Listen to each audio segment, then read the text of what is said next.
Okay, so this is it. Last episode of my 53rd year. So it's Tuesday, March 14th. I was planning on getting this out on Monday, the 13th, because Mondays have been the days that I set out to do it. But hey, it's my 53rd birthday, and if I remember right, a year ago, it was right at the end of my 52nd birthday when I started this project. So what the heck? It doesn't get to be much of a better bookend than starting on my birthday, ending on my birthday. Happy 53rd, yay! So how do we wrap this thing up? It's difficult. It's been a long year with a metric ton of stuff that's happened. Way too much stuff to cover in 2 to 3 minutes. But what the heck? Here goes. So a year ago, we were living in Concord, California, East Bay, San Francisco, for anybody who cares. And I pretty much hadn't worked in a year. Okay.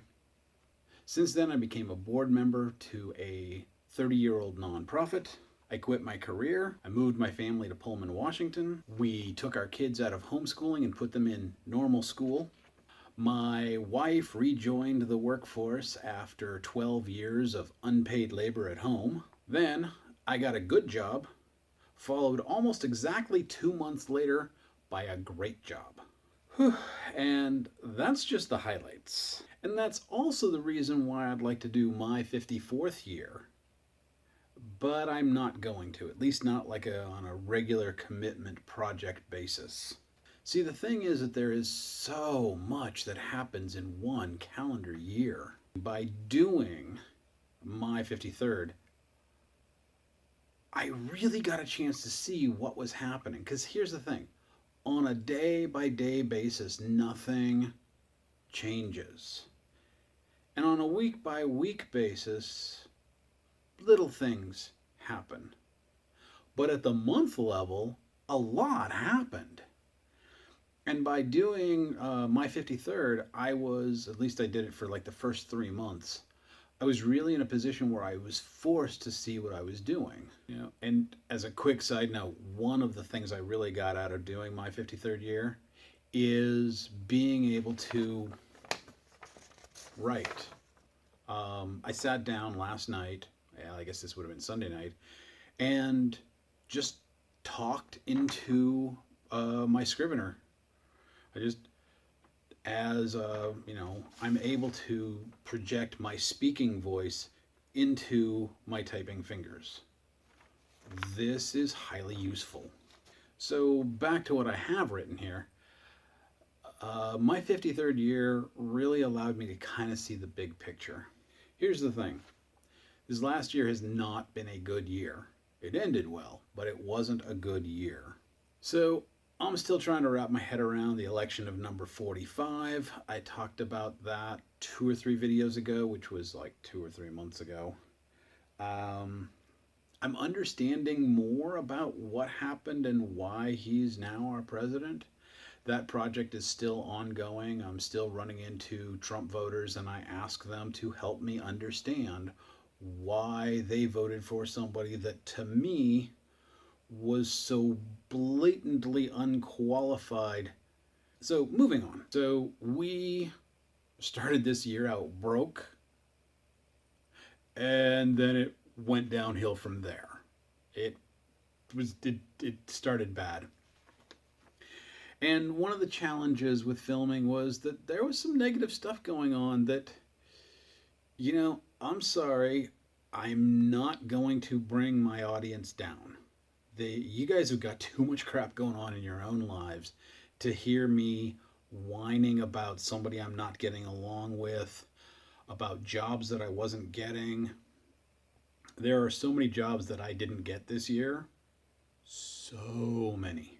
When we got here to Pullman, the first house we ended up looking at, the one we thought we were going to move into, the one that looked great from, 600, 700 miles away, turned out to be a nightmare. And then we ended up in this house, which, well, it's got its quirks, its personality, and there's a good chance that we're going to be still living in this house 4 years from now. So it would be way overly dramatic to say that we left California as refugees. It's the way it felt, but I mean, I'm sorry, it's actual real refugees, That wasn't us. And it would continue to be overly dramatic to say that we washed up on the shores of Pullman and things have just gotten better from there. Not inaccurate, just overly dramatic. So everything's not roses. We still have challenges. So we have challenges in front of us today, and we have some pretty significant challenges in our near future.